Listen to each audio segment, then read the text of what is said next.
አምስተኛ ደግሞም ይላል ወተትና ማር ወደ መታፈስስ ምድር አላገባህንም። አስገቢው ማን ነው ማለት ነው? በዚያ አንፃር ሙሴ በምን አቅሙ ማስገባት ይችላል? ሙሴ ራሱም አልገባም። ወተትና ማር ወደ መታፈሰው ምድር ራሱንም ማግባት አልቻለም። በብዙ እንባ እግዚአብሔርን ደጋግሞ ቢጠይቀው ይሄን ጥያቄ መልሳ አትጠይቀኝ ያለው እግዚአብሔር በልጁ በኢየሱስ ክርስቶስ ድርድር የለም አላደረገም እንኳን እነሱን ለጋ። ስለዚህ ያመጻቸውን መንገድ ትመለከታላችሁ ማለት ነው። በጣም ትልቅ ትምህርት የሚሰጡ ናቸው። ባይዘው በተለይ ያገለገላችሁ ያላችሁ በአገልግሎት ላይ በመንፈሳዊ አገልግሎት ላይ ህይወታችን በአገልግሎት የተሞላ ነው። እግዚአብሔር አንድን ነገር መስርቱ አርጉ ሂዱበት ብሏችሁ ካለና እንደዛ አይነት ተቋም ከመሰረታችሁ በዛ ውስጥ ያሉትን የሚነሱ የሚዘሩ የአመጽን ዘሮችን ዘር እንደ ዘር ሆኖ ሲዘራ በብዙ አይኖቻችሁ ተከፍቶ ማየት መቻል አለባችሁ። እግዚአብሔር አይኖቻችሁን ከፍቶ ልታዩት ይገባል። እንደዚህ አይነት ቃላቶች ሲዘሩ ከሆነ ጊዜ በኋላ አድጎ አገልግሎቱን ያበላሸዋል ማለት ነው። ልክ እርሾ ገብቶ እንደሚያቦካው ሁሉ ክፉ እርሾ ይገባበትና ያቦካዋል። ከዛ በኋላ ትቸገራላችሁ። ቤት በኩል ማስተካከል እንደምትችሉላ ግራ እስኪገባችሁ ድረስ ነው መከራ የምታዩት። ስለዚህ ዘሩ ላይ ነው መንቃት ያለባችሁ። ዘሩ ላይ ክፉ ዘር ሲዘራ ኢሚዲየትሊ ማስተካከል አለባችሁ። አካል ይዞ ስር ይዞ ካፈሩ ጋር ተገናኝቶ እንዲበቅል እድል ፈንታ መስጠት የለባችሁ። ከዛ በኋላ መንቀሉላ ማችሉበት ደረጃ ላይ ይመጣል አንዳንድ ጉዳዮች። እነዚህ ቃላቶችን ትኩረት መሰተም ማየት አለብን። ከዛ ይሄንን ክፍል በምንመለከትበት ጊዜ ጥያቄያቸው ምንድነው? እሱ እግዚአብሔር ሌዋውያን ናቸው። ለሌዊ ከእስራኤል ከ12ቱ ነገድ የተለየ እድል ተሰጥቶታል። ሌዊ የተመረጠ ነው። የእግዚአብሔር ካህን ነው። ሌዊ ነው፣ አገልጋይ ነው። ሌዋውያን ውስጥ ግን መካከል ምን ተመርጧል? ካህን ተመርጧል አይደለ? ሁሉ ሌዊ ካህን አይደለም። ሁሉ ሌዊ ካህን አይደለም። ካህን ሁሉ ግን ምንድነው? እሱ ሌዊ ነው። ካህን ሁሉ ሌዊ ነው። ከሌዊ ውስጥ ማን መረጠ? የአሮንን ዘር መረጠና ካህን አደረገው። ስለዚህ አሁን ሌዋውያን ናቸው። ከእስራኤል ሕዝብ መካከል ተመርጧል። ከነሱ ከሌዋውያን መካከል ደግሞ እግዚአብሔር ካህንን መረጠና ወደ ቤተ መቅደሱ ውስጠኛው ክፍል የሚገቡ አደረጋቸው። እሱም የአሮን ዘር ነው። ያንን ደግሞ ምን ማድረግ ጀመሩ ማለት ነው? ለኔ ይገባኛል የሚል ንጽጽር ሲያመጡና እግዚአብሔር ላይ ሲያመጹ እንመለከታለን። በዚህ ክፍል ላይ የምንመለከተው ሌላው ማን ነው? ሙሴ እንመለከታለን። ሙሴ ትክክለኛውን ፍርድ በእግዚአብሔር ፊት ሲያቀርብ እሱ ብቻ አይደለም። ከዛ እግዚአብሔር ሲቆጣና ህዝቡን ሊያጠፋ ሲፈልግ ልክ ዘኍልቍ 14 ላይ እንዳየነው ሙሴ ምን ያደርጋል? ለህዝቡ ይማልዳል። ትክክለኛ መሪ የሙሴን አይነት ልብ ያለው ሰው ነው። ለህዝቡ የሚማልድ የፍቅር ልብ ያለው። እኔ ሁሌ እላለሁ ዘኍልቍ 14 ላይ ያለውን ክፍል በቃ ይሄን ህዝብ ተው አጠፋዋለሁና አንተን ለሌላ ለታላቅ ህዝብ መሪ አደርጋለሁ ይላል አይደል እግዚአብሔር። እኛ በዚህ ዘመን ብንሆን እግዚአብሔር መልካም ብለሃል እንደ ቃል ይሁንልኝ ብለን ሰግደን ተቀብለን የምንሄድ ብዙዎቻችን ነን እላለሁ አይደል? እንደ ቸርች ብታስቡት እግዚአብሔር እኔን መርጦኛል ህዝቡ ላይ ፈርዷል ብለን ተመስገን ብለን እግዚአብሔርን አመስግን እልል ብለን ነው የምንሄደው እኛ ብንሆን ማለት ነው። ሙሴ ምን አይነት ልብ ነው ያለው? ለሚያገለግላቸው ለሚመራቸው ህዝብ በጣም የፍቅር ልብ ያለው ሰው እንደሆነ እንመለከታለን። ሙሴም በዛ ላይ ማለት ነው። ሌላውንም በምንመለከትበት ጊዜ ያው መጽሐፉን ታነቡታላችሁ። እነሱም በግንባራቸው ወድቀው አምላክ ሆይ አንተ የሰው ሁሉ ነፍስ አምላክ፣ አንድ ሰው ኃጢአት ቢሰራ አንተ በማህበሩ ላይ ትቆጣለህን አለ። እግዚአብሔርም ሙሴን እንዲህ ብሎ ተናገረው፣ ሰማው። ኦኬ ሌላ ኦፕሽን ሌላ ምርጫ ሰጣለው። ማህበሩን ከህዝቡ ከነዚህ ሰዎች ዙሪያ እንዲርቁ አድርግ አለው። የሙሴ ምልጃ ሰምቶ ማለት ነው። ከዛ ኢቭን ማህበሩን ሁሉ ሊያጠፋ ነበር እግዚአብሔር። ከዛ 28 ላይ ሙሴም አለ ይህን ስራ ሁሉ አደርግ ዘንድ እግዚአብሔር እንደላከኝ እንጂ ከልቤ እንዳይደለ በዚህ ታውቃላችሁ አለ። ሙሴ የሚሰራው ራሱን በራሱ የላከ ሰው ሳይሆን እግዚአብሔር ስለላከው የሚሰራ ሰው እንደሆነ እንመለከታለን። ኦኬ ሶስተኛው አመጽ በዚህ መጽሐፍ ያለው የሙሴ ስህተት እና መቅረት አለው። የሰላዮቹ አመጽ ከሆነ እስራኤል በምድረ በዳ 40 ዓመት ቀረ ማለት ኦልሞስት ቀሩ አልገቡም። የቆሬ እስከ ሲኦል ወረዱ ይላል። ከነስጋቸው ከነነፍሳቸው እስከ ሲኦል ወረዱ ይላል። ሌሎቹ ደግሞ ተቃጠሉ ይላል አይደለ? 16ን ስታነቡ ታገኛላችሁ። ሌሎቹ ግን ከነቁማቸው ይገቡ አሉ። የሙሴ ስህተት ካያችሁ እዛው ምድረ በዳ ላይ ቀረ አልገባም። ወደ ከነዓን አለመግባትን ታያላችሁ። ዘኍልቍ 20 የእስራኤልም ልጆች ማህበር ሁሉ በመጀመሪያው ወር ወደ ጺን ምድረ በዳ መጡ። ህዝቡን በቃዴስ ተቀመጡ። ማርያምም በዚያ ሞተች፣ በዚያው ተቀበረች። በምድረ በዳ ከመቀበር እግዚአብሔር ያድነን። ኢየሱስ ክርስቶስ ጌታ ነው። ያ ብዙ ሰው አያውቅም። በነገራችን ላይ አሁን ምድረ በዳ ስንል የነሱ ፊዚካል ምድረ በዳ ነው። ጭው ያለ ምድረ በዳ፣ አይነግዱበትም፣ አያርሱበትም፣ ምናምን ነገር ስራ ተቀጥሮ መውጣት መግባት የለም። የሆነ ቦታ ነው ያሉት። ስለዚህ ፊዚካል ምድረ በዳ ነው፣ የሚታይ የሚዳሰስ ምድረ በዳ ነው። ብዙ ክርስቲያን ግን ህይወቱን በምድረ በዳ ላይ እየመራ ነው። አያውቀውም። ቸርች ይመጣል፣ ወደ ቤቱ ይሄዳል፣ መስሪያ ቤቱ ይሄዳል፣ ትዳሩን ይመራል፣ የሆነ ነገር ይላል። ለሱ ግን ምድረ በዳ ላይ እንዳለ አይገባውም። ምድረ በዳ ላይ እንዲቆይ ያደረገው ምናልባት እነዚህ ነገር አመጾች ለክስ አይደለም። ምናልባት በሰውየው ህይወት ውስጥ ሊኖር ይችላል። እግዚአብሔር ሰውየውን የላከበት ተልእኮ ላያውቀው ላይገናኘው ይችላል። አውቆ ደግሞ ሳይታዘዝ ቀርቶ ሊሆን ይችላል። እየወጣን እየገባን እየተንቀሳቀስን ነው ማለት የፍሬያማ ህይወት ነው ማለት ግን አይደለም። በነገራችን ላይ ማወቅና ማስቆም አለብን። ከምድረ በዳ ህይወት ልንወጣ ይገባናል። ለማህበሩ ውሃ አልነበረም። በሙሴና በአሮን ላይ ተሰበሰቡ። ህዝቡ ሙሴን ተጣሉት። ስለዚህ እነዚህ ሰዎች እግዚአብሔር ካሁን በፊት ከአለቱ ላይ ውሃ አውጥቷቸው ነበር። ይሄ ትክክል ነው። እሱ ግን የትላንት ታሪክ ነው። ዛሬ በትላንት ታሪክ ክርስትናን አትኖረውም። የአሸናፊነትን የድልን ህይወት በትላንት ታሪክ እንደማን ኖረው ሁሉ አሁን እዚህ ሆነ መፍረድ አይቀልም። ምን ነካቸው? እግዚአብሔር ትላንት ከአለቱ ላይ ውሃ አውጥቶ እንደ ባህር እንደ ወንዝ ሆነው ይላል እኮ ያ ውሃ ሲናገር እንደ ወንዝ ሆኖ አጠጥቷቸው ዛሬ አሁን መልሰው ደግሞ ያግረመርማሉ እንዴ? በቃ ወደ ሙሴ መጥቶ አሁንም ውሃ ቸግሮናል ሙሴ፣ ስለዚህ እንደለመድከው ከአለቱ ላይ ውሃን አውጣልን አይሉትም ወይ? ቀስ ብለው ዝግ ብለው አስብልም። እኛ ምን ያህል እንደዛ ሆነናል ነው ጥያቄው። ምን ያህል በዛ ተመላልሰናል? ምን ያህል በዛ ተመላልሰናል? ከዛ መጥተው ተጣሉት ይላል። ሰው መሞላትና መሞላት ብቻ ነው የሚያዋጣው ማለት ነው። ህዝቡም ሙሴን ተጣሉት፣ እንዲህም ብለው ተናገሩት። ወንድሞቻችን በእግዚአብሔር ፊት በሞቱ ጊዜ እኛም ምን ነው በሞትን ነበር። እኛም ከብቶቻችን በዚያ እንሞት ዘንድ የእግዚአብሔርን ጉባኤ ወደዚህ ምድረ በዳ ለምን አመጣችሁ? ወደዚህ ክፉ ስፍራ ታመጡን ዘንድ ከግብጽ ለምን አወጣችሁን? ዘርና በለስ ወይንም ሮማንም የሌለበት ስፍራ ነው፣ የሚጠጣም ውሃ የለበትም። ሙሴና አሮንም ከጉባኤው ፊት ወደ መገናኛው ድንኳን ደጃፍ ሄደው በግንባራቸው ወደቁ። የእግዚአብሔርንም ክብር ተገለጠላቸው። ሶስተኛ ጊዜ በዘኍልቍ መጽሐፍ ላይ በግንባራቸው ወደቁ የሚለውን ክፍል እናገኛለን። እግዚአብሔርም ሙሴን እንዲህ ብሎ ተናገረው። በትርን ውሰድ፣ አንተና ወንድም አሮን ማህበሩን ሰብስቡ፣ ድንጋዩም ውሃን እንዲሰጥ እነርሱ ሲያዩ ምን አርጉት? ተናገሩት። ምስክርነት እግዚአብሔር ያለ ምስክር የሚተወው ነገር የለም። እነርሱ ያያሉ፣ ከዛ ድንጋዩን ይናገሩታል። አንተ ድንጋዩ ውሃን አፈልቅልን ይሉታል። ድንጋዩ ምን ያደርጋል? ውሃን ያፈልቃል። ግን ምን ብሎታል? በትርን ይዘህ ይሉታል። ንግግር ራሱ ምንድነው? ስልጣን ነው። ንግግር ስልጣን ነው። ንግግር ስልጣን ነው። በተግባር በሚታይ ነገር ሲገለጥ ስልጣን በምን ይገለጣል? በበትር። በትርም የስልጣን ምልክት ነው። የአፍሪካ ነገስታቶችን ካያችሁ አሁንም ፕሬዝዳንት ምናምን ተብሎ በትር ይዘዋሉ። በትር ይዛሉ። የስልጣናቸው ማሳያ ነው፣ እንደ ባህላቸው። ይሄ ከየት መጣ ካለ መጽሐፍ ቅዱሳዊ ነው። በትር የስልጣን መግለጫ ነው። ስለዚህ በእጁ ምንን ይዛል? በትሩን ይዛል፣ ስልጣኑን ይዛል። በአንደበቱ ግን ምን ያደርጋል? ይናገራል። እኛ ስንናገር የኛ ቃል አይደለም የሚሰራው፣ ከበስተጀርባ ስልጣን የሰጠን ቃላችን ኃይል እንዲኖረው ያደረገ ስልጣን ተሰጥቶናል። ኢየሱስ ክርስቶስ ተናገሩ ሂዱ የምትሉት ነገር ተራራውን ያንቀሳቀሰ ንግግራችን ኃይል እንዲኖረው አድርጎታል።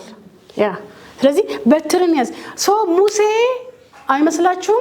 በትርን ያዝ የሚለው ነገር ምን አመጣበት? ወደ ቀደመው ስፍራ መለሰው። በበትር ድንጋዩን ምታ የሚለው ነገር የመሰለው ይመስለኛል ሳስበው ማለት ነው።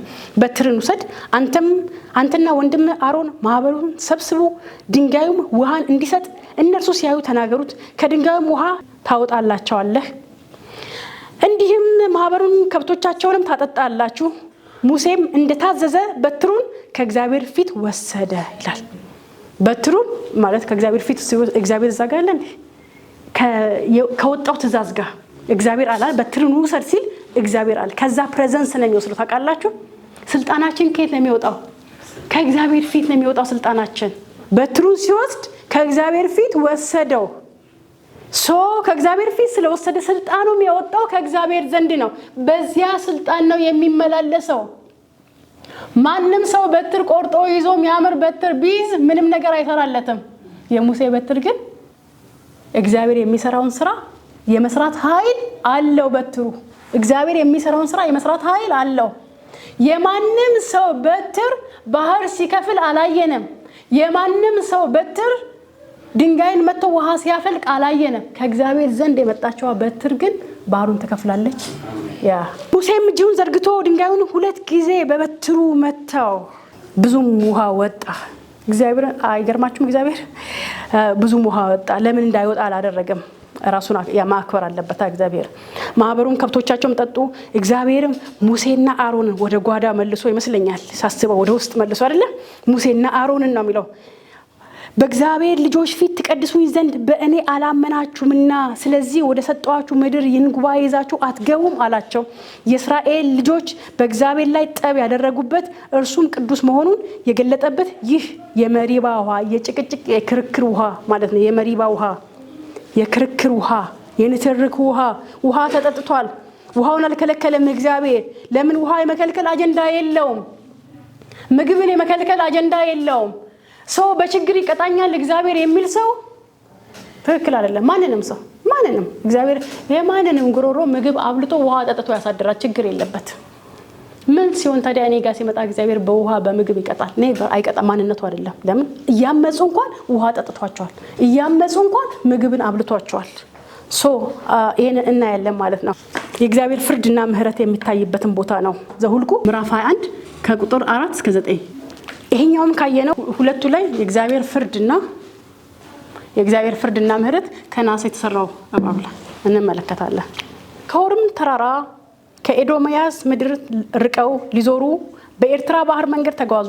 የሕዝቡም ሰውነት ከመንገዱ የተነሳ ደከመ። ሕዝቡም በእግዚአብሔርና በሙሴ ላይ በምድረ በዳ እንሞት ዘንድ ከግብፅ ለምን አወጣችሁን? እንጀራ የለም፣ ውሃ የለም። ጠባቸው ሁሉ ማግረምረማቸው ሁሉ እንጀራ ውሃ። ብዙ ሰው ሞቶበታል። እንጀራ የለም፣ ውሃ የለም፣ ሰውነታችንም ይህን ቀላል እንጀራ ተጸየፈ ብለው ተናገሩ። እግዚአብሔርም በሕዝቡ ላይ እባቦችን ሰደደ ይላል። ተናዳፊ እንደ እሳት የሚረጭ የሚወረወር እባብ ነው። ባይዘወሽ ሙሉ ጉባኤው ላይ ነው ይሄ። ሕዝቡንም ነደፈ። ከእስራኤልም ብዙ ሰዎች ሞቱ። የኃጢአት መርዝ የተወረወረው ምንድነው? እሱ ተናዳፊ እባብ። የእባብ ስራ ሁሉ ጊዜ መግደል ነው ስራው። ይሄኛው እባብ ዘኍልቍ 21 ላይ የተጠቀሰው እባብ በስጋ ገደላቸው። ኢሚዲየትሊ ወዲያው ይነድፋቸዋል፣ ወዲያው ይገላቸዋል። ዘፍጥረት ምዕራፍ 3 ላይ ያለው ሰውን ነደፈ። እሱም እባብ ነድፎ ምን አደረገ? ሰውን ገደለ። ግን እዛ ላይ ሰውን ሲገድል በምንድን ነው? በዘላለም ሞት ገደለ። ያ እባብ የዚህ ምሳሌ ነው። ይሄ እባብ የዛኛው ምሳሌ ነው። እግዚአብሔር እባቡን ላከባቸው፣ አመጹ። ስላመጻቸው እዛ ነደፋቸው፣ ገደላቸው። ብዙ ሞት ተመዘገበ። ብዙ ሞት። የኃጢአት መርዝ። አመጽ ሲኖር የኃጢአት መርዝ በሰው ውስጥ ይከታል። ያ ደግሞ በሰው ልጅ ውስጠኛው ከእግዚአብሔር የሚለየው ማንነታችን ውስጡን ሰው አሮጌው ሰው የሚለው ይገላል። የኃጢአት መርዝ ልክ ስጋችንን የእባብ መርዝ እንደሚገለው ማለት ነው። የተሰቀለው እባብ የናስ እባብ ተሰቀለውን የናስ እባብ። ቁጥር 7 ላይ ሕዝቡም ወደ ሙሴ መጥተው በእግዚአብሔርና በአንተ ላይ ስለተናገርን በድለናል አለ። እባቦችን ከኛ ያረቅልን ዘንድ ወደ እግዚአብሔር ጸልይልን አሉት። ምን ማለት ነው ይሄ? በሌላ ቋንቋ ምን እያደረጉ ነው? ሕዝቡ ንስሐ እየገቡ ነው። ሕዝቡ ንስሐ እየገባ ነው። ለበደላችን ላደረግነው ለስራችን ምን ያስፈልገናል? ንስሐ ያስፈልገናል። በድለናል ሳይሉ ጸልዩልን ቢሆን አይሆንም። በድለናል፣ አጥፍተናል፣ መመለስ ማለት ነው። የቀድሞ ስራችን ምንድነው? ትክክል አይደለም። ስለዚህ አሁን ተመልሰናል፣ ሪፔንት አድርገናል፣ ተናዘናል። ከዛስ ግን አሁን ጸልይልን አሉት። ጸልይልን ምን ያስፈልጋል? ንስሐ። የንስሐ ህይወት መጽሐፍ ቅዱሳዊ ነው። የንስሐ ህይወት እግዚአብሔር ሆይ ይቅር በለኝ እየተጓዝኩኝ ነው፣ ወደዚህ እየሄድኩኝ ነው። እግዚአብሔር ሆይ ይቅር በለኝ እላለሁ። ስህተት ላይ ነኝ ብዬ ላስብ። ከዛ አሁንም እራመዳለሁ። ይቅር በለኝ እላለሁ፣ ግን እየሄድኩኝ ነው። ንስሐ ነው ይሄ? አይደለም። ብዙ ሰው እዛ ነው። ብዙ ሰው የክርስትና ህይወት እንደዛ ነው። ይቅር በለኝ እንላለን፣ እዛው ነው። አይሆንም። ንስሐ ማለት ራሱ ኢቭን ባንደበታችሁ ከማለት ይልቅ ተግባሩን መቀየር ይበልጣል። ንስሐ ማለት የሄድንበት የነበረው አቅጣጫ የተሳሳተ ነው፣ ስለዚህ ወደ ትክክለኛው አቅጣጫ እንመለሳለን ነው። ሪፔንታንስ ዳይሬክት አቅጣጫ መቀየር ማለት ነው። ወደ ሞት ክልል እየሄድን ነበር፣ ከዛ ከጥፋት ጎዳና ተመልሰን ወደ ትክክለኛው ገባን። ስለዚህ ንስሐ ገቡ። እግዚአብሔር በንጹህ ልብ በቅንነት ንስሐ ለሚገባ ሁሉ መቼም በሩን ዘግቶ አያውቅም። ይቀበላል። ወደ እግዚአብሔር ጸልይልን። የሙሴ ሕግ ላይ እያንዳንዱ ኪዳን ላይ ምን አለ? ካህናቶች አሉ አይደለ? ሙሴም እዚህ ጋር እንደ ካህን ሆኖ ነው የሚያገለግለው፣ መካከለኛ በእግዚአብሔርና በሰው መካከል ያለ። ልክ አብርሃም ኪዳን ጋር ስንመጣ አብርሃምን ምን ሆኖ እናገኘዋለን? መካከለኛ ሆኖ እናገኛለን። እግዚአብሔር ኪዳኑን ከሰው ልጆች ሁሉ ጋር ነው እየገባ ያለው፣ በዛ ኪዳን ከሰው ልጆች ሁሉ ጋር። ስለዚህ አብርሃምን ምን አድርጎ አቆመው? እዛ ጋር መካከለኛ አድርጎ አቆመው በአብርሃም ኪዳን ላይ። እዚህኛው ላይ ደግሞ ሙሴ መካከለኛ የሆነ ሊቀ ካህን የሚማልድ የሚያስጥል ማለት ነው። ኦኬ 9 ላይ ያለው እናነባለን። ሙሴም የናሱን እባብ ሰርቶ በዓላማ ላይ ሰቀለ ይላል። የናስ እባብ፣ ይሄ የናስ እባብ ምሳሌ ነው። ይሄ የናስ እባብ ኃጢአት አለበት? የለበት። ናስ የሚለው የኃጢአት ምሳሌ ነው ይባላል። ይሄ የናስ እባብ ኃጢአት የለበትም፣ ንጹህ ነው። ግን ስለ ሕዝቡ በደል ሁሉ ምን ሆነ? ተሰቀለ። ልክ በአዲስ ኪዳን ኢየሱስ ክርስቶስ ምንድነው? ንጹህ ነው። ምንም በደል የለበትም፣ ምንም ኃጢአት የለበትም።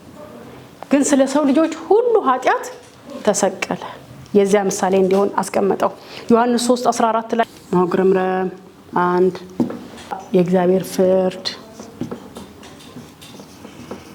ከዛ ደግሞ ንስሐ መግባት። ዘሁልቁ 21 ከ4 እስከ 9 እነዚህን ነገር እናገኛለን። ማጉረምረም አለ፣ የእግዚአብሔር ፍርድ አለ፣ ንስሐ መግባት አለ። በማጉረምረማቸው የእግዚአብሔር ፍርድ፣ ይሄ ደግሞ ወዴት መራቸው? ወደ ንስሐ መግባት መራቸው። ዮሐንስ 3:14 ላይ ሙሴም በምድረ በዳ እባብን እንደሰቀለ እንዲሁ በእርሱ የሚያምን ሁሉ የዘላለም ሕይወት እንዲኖረው እንጂ እንዳይጠፋ የሰው ልጅ ይሰቀል ይገባዋል። በእርሱ የሚያምን ሁሉ የዘላለም ሕይወት እንዲኖረው እንጂ እንዳይጠፋ እግዚአብሔር አንድያ ልጁን እስኪሰጥ ድረስ ዓለሙን እንዲሁ ወዷልና። ይሄ ናሱ እባብ ምንድነው? ንጹህ ነው። ሕዝቡን ወክሎ የናሱ እባብ በምድረ በዳ እንደተሰቀለው ኢየሱስም ንጹህ የሆነው ኃጢአት ያላወቀው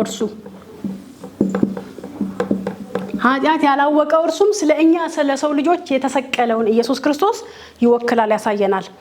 አንደኛ ቆሮንቶስ 10 ከ1 እስከ 10 ወንድሞች ሆይ ይህን ታውቁ ዘንድ እወዳለሁ። አባቶቻችን ሁሉ ከደመና በታች ነበሩ፣ ሁሉም በባህር መካከል ተሻገሩ። ሁሉም ሙሴን ይተባበሩ ዘንድ በደመናና በባህር ተጠመቁ። ሁሉም ያንን መንፈሳዊ መብል በሉ፣ ሁሉም የመንፈሳዊ መጠጥ ጠጡ። ሁሉም ነው የሚለው አይገርማችሁም? ይከተላቸው ከነበረው ከመንፈሳዊም አለት ጠጥተዋልና ያም አለት ክርስቶስ ነበረ። እግዚአብሔር ግን ከነርሱ በሚበዙት ደስ አላለውም፣ በምድረ በዳ ወድቀዋልና። እነዚህም ክፉ ነገር እንደተመኙ እኛ ደግሞ እንዳንመኝ ይህ ምሳሌ ሆነልን። መመኘት እንችላለን። አዎ በአዲስ ኪዳን መመኘት እንችላለን።